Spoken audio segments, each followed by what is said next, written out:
Hey guys, my name's Uma, welcome to Trending Reviews. So I'm wearing the Samsung Galaxy Watch. I've got the 46mm silver edition. I've been using this for the past couple of weeks. Over the past 2 weeks I've just been experiencing a couple of things that I really like about it, which I think is worth mentioning to you guys, and a few things that I dislike about the watch in general. So I just wanted to give you an update of my top 5 likes and dislikes of using this Samsung Galaxy Watch. So let's get straight into it.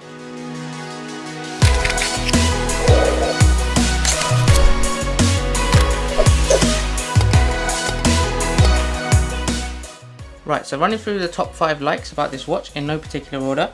One of the things I really like about it is the battery life. It comes with a wireless charger, as you can see here. Just place it on there and it charges within an hour to full battery, and it lasts up to 7 days, and I've experienced really good battery life with it.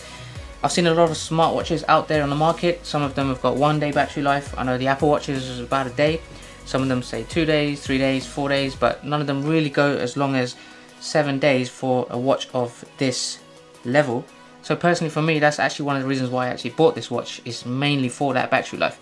Of course, I've used things like the Fitbit before this, which has similar battery lives, but again, it can't do the same amount of things as this watch. Obviously this is a big color screen, mammoth of a watch with loads of apps integrated into it, so it's a little bit different to those types of little fitness watches and fitness armbands. But nonetheless, that's one of the top things I really like about this watch. The next thing I really like about it is the cover to lock. So what that means is if you're reading through messages, you're cycling through, you're going through the watch and you don't want people next to you just having a look around at what you're doing, there's a quick way to actually just lock the screen rather than always looking at the buttons and just waiting for the timeout. So all you have to do is just cover it and it disappears. So let me show you that again. Just cover the watch and it detects that there's no light coming through, and it just turns the screen off and locks it. So it's quick and easy for me. So the next thing I really like is the power saving mode. So when I have about 15% battery life, it gives me an alert to tell me if I'd like to switch it to power saving mode. Click yes and it extends the battery quite extensively. So 15% will probably last me maybe half a day or something like that. So this will give me an extra full day for just in power saving mode with that 15%. It cuts off the color screen, it makes it black and white, it reduces the number of notifications, and it just gives that little bit of longevity on the actual watch itself. So for me, that's very beneficial. So another feature I really like is about the voice to text command in replying to messages. So let me give you an example. So as you can see, I've just received a message. Hey, are you free today? So if I just scroll down, I choose this microphone icon. Hey, I'm busy today, maybe tomorrow? As you can see, it translated it and I just click send. Then the person will just receive that message, and sometimes it might not pick up exactly the same translation as you're saying, but you can repeat that and try again.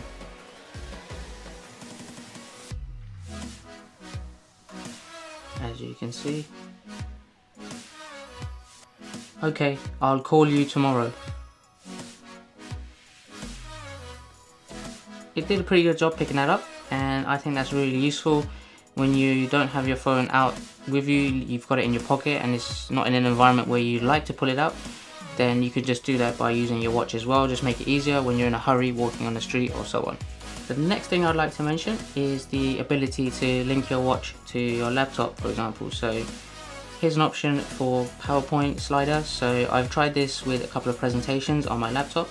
This basically allows you to connect the watch to the presentation using PowerPoint. At the moment I don't have it with me, but then again it has to connect first and pick it up on your laptop. You can use this to go to the next slide, to the previous slide, or just go through the various transitions in your PowerPoint slideshow. And sometimes you can do this with the swipe, or you can use the buttons or the swivel. And generally it does work very well. Sometimes I found it disconnects in the middle of a presentation as well, which is not ideal, but it's on the right track. And if I was presenting to various amount of people in a workshop or a training session, for example, then this would come very handy for me. Right, so running through some of the things I dislike about using this watch over the past couple of weeks.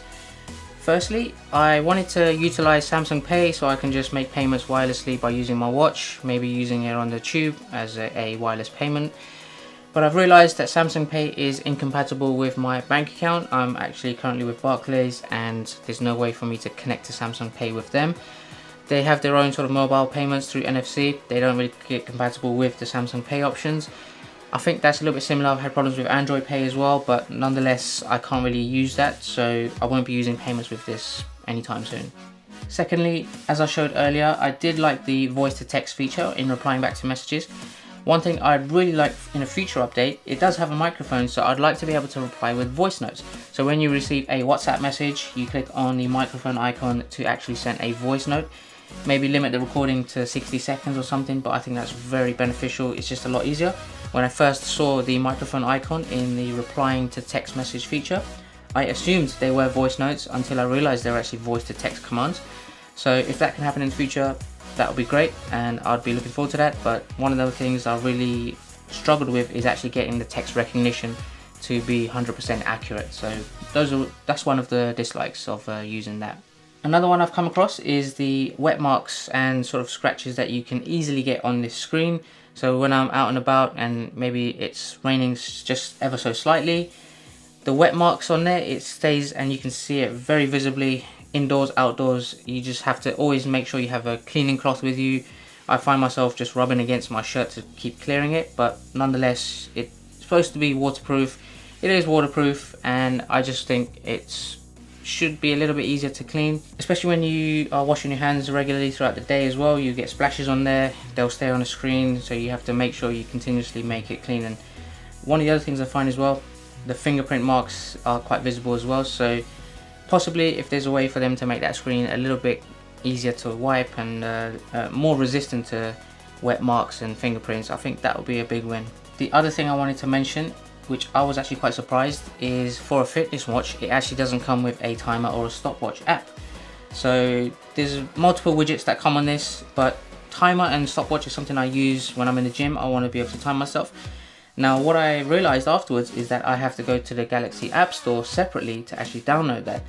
So for me, that's not a really good way to, you know, utilize really good fitness features that already come with this watch. But again, those are the two most commonly used fitness apps, I guess. I mean, what do you guys think? You use a timer and stopwatch more than anything.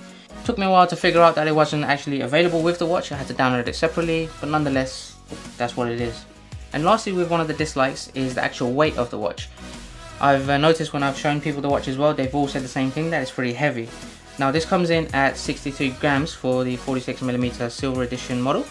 Now if I just compare that with something like the Apple Watch Series 3, that's around 40 grams. It's slightly more heavier, but overall I don't think there's a lot of watches out there that are going to be heavier than this. And when you first start using it, it does feel quite bulky on your arm, but then when you get used to it after a couple of weeks, it just becomes natural to you. You don't start thinking about the weight anymore. The features of the watch outweigh the actual physicality and the weight on the pressure of the watch itself on your arm. So it's a minor thing, but it's one thing just worth to mention. Alright guys, so those are my top 5 things that I like and dislike about the Samsung Galaxy Watch. If there's anything else that you think is worth mentioning, then please do let me know in the comments below. As always, check out my Instagram at Trending Reviews. You'll find some more pictures of the Galaxy Watch. I tend to download widgets which I think are useful, and I think you guys will like it, so I will post them on my Instagram there. I hope you subscribe, I hope you like the video, and I will catch you guys at the next one. Take care.